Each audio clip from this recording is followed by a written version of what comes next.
Hello everyone, welcome back to the new series of the Verilog. Here we will be teaching about the Verilog from basics website. So the tool is used here is Icarus Verilog 12.0.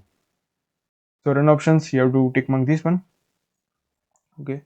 So as you can see, you have a int main and there are various functions in Verilog. Similarly, there is a keyword name module which defines the modules or functions. So module. So every module has its own name. So which you have to start from the alphabets itself. So I am here giving it demo.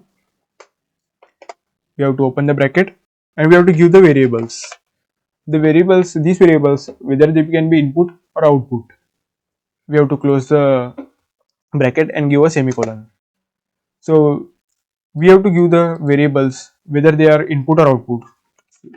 So we have to declare input, keyword input, and we have to give it for A, and similarly output for B.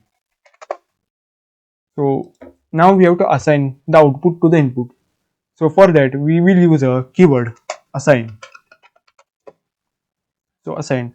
So as this is a demo program, I will be showing about this assign B equal to A. So this way you can assign the output to the input, and after starting a module you have to end the module to end the module or function. So we can write end module. So this is how simple we can write a Verilog code from the scratch. In the next video, we will be seeing about how to write a test bench. That's all.